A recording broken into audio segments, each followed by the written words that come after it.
We don't need thrilling messages that makes us to clap, but we need drilling messages that makes us to weep. మనకు ఈ దినాల్లో కావాల్సింది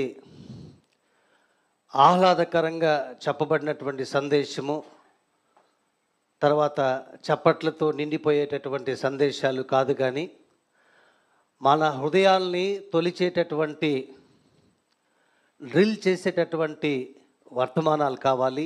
తద్వారా కన్నీరు కారాలి, హృదయం కరగాలి అని ఒక దైవజనుడు చెప్పడం జరిగింది. సామెతల గ్రంథము 20వ అధ్యాయము 30వ వచనంలో మనం చూసినట్లయితే, గాయములు చేయు దెబ్బలు అంతరంగములో చొచ్చి చెడుతనమును తొలగించును. ఇంగ్లీష్ ట్రాన్స్లేషన్స్లో ఏ విధంగా ఉందంటే, beatings that hurt clean away sin and beatings make even the inside parts clean. ఈ మధ్య కాలంలో నేను కానివ్వండి, మనం కానివ్వండి, వెళ్ళినటువంటి కొన్ని బాధాకరమైనటువంటి అనుభవాలు మన జీవితాల్లో ఉన్నాయి. కొంతమంది ప్రియుల మరణం మన హృదయానికి అదెంతో గాయం చేసింది అనటంలో ఎటువంటి సందేహం లేదు. దేవుడు మనతో మాట్లాడతాడు. పరిశుద్ధాత్మ దేవుడు మనతో ఏ విధంగా మాట్లాడతాడు అని అంటే, దేవుని వాక్యం చదివేటప్పుడు దేవుడు మనతో మాట్లాడతాడు. దేవుని వాక్యాన్ని వినేటప్పుడు మనతో మాట్లాడతాడు. అదేవిధంగా నేను తెలుసుకున్నటువంటి ఒక అనుభవం ఏంటంటే, మన చుట్టూ జరుగుతున్నటువంటి పరిస్థితుల ద్వారా కూడా దేవుడు మనతో మాట్లాడతాడు. గాయం చేయబడాలి అంటే దెబ్బ తగలాలి.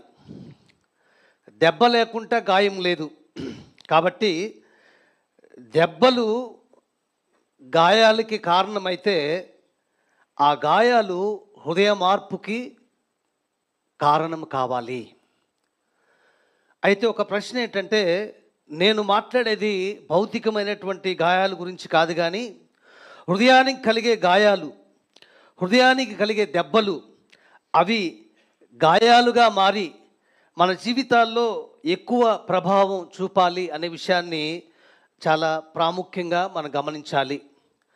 ప్రాముఖ్యంగా ఈ మధ్యకాలంలో నేను గమనించినటువంటి పరిస్థితులు ఏంటంటే, మనం ప్రేమించేటటువంటి ప్రియులు కొంతమంది ఈరోజు మనతో లేరు.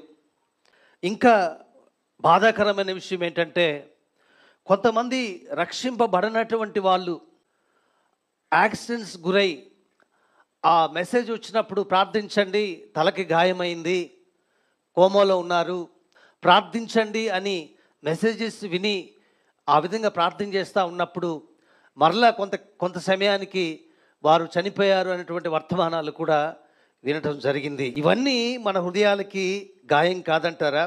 ఎవరైతే దగ్గర సంబంధాన్ని కలిగి ఉన్నారో వారి హృదయము మరింత గాయమైంది. అంతేకాదు, ఆ గాయం ద్వారా దేవుడు మనతో మాట్లాడాలి. ప్రియమైన సహోదరుడా, ప్రియమైన సహోదరి, ఒక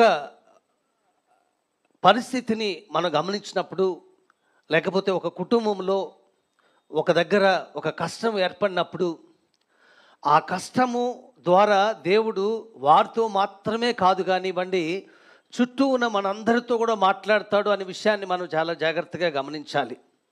చాలాసార్లు మనం అనుకుంటాం, నాకేం కాలేదులే, నేను బాగానే ఉన్నానులే, నా పరిస్థితులంతా బాగానే ఉన్నాయిలే, నేను దేవునికి వ్యతిరేకంగా జీవిస్తూ ఉన్నప్పటికీ కూడా నాకేం కావటం లేదులే అనేటువంటి ఒక భరోసా ఒకవేళ నిన్ను అదే స్థితిలో ఉంచేస్తుందేమో. జాగ్రత్తగా మనల్ని మనం పరిశీలించుకోవాలి. గాయములు చేయు దెబ్బలు అవి అంతరంగంలోనికి వెళ్ళాలి. అది అంతరంగాన్ని పరిశీలన చేయాలి, అంతరంగాన్ని పవిత్రపరచాలి. అప్పుడే కదా మనం దేవుని దగ్గర వెళ్ళేదానికి సిద్ధంగా ఉండేది. ఇంత విచారకరమైనటువంటి, బాధాకరమైనటువంటి సంఘటనలు మన చుట్టూ జరుగుతున్నా కూడా మనకేం పట్టనట్టు మన జీవితాన్ని సరి చేసుకోకుండా ఉన్నట్లయితే అది దేవుడు నీతో మాట్లాడుతున్నాడు అనేటువంటి స్పృహ నీకు లేదు అన్నట్లుగా అనిపిస్తుంది.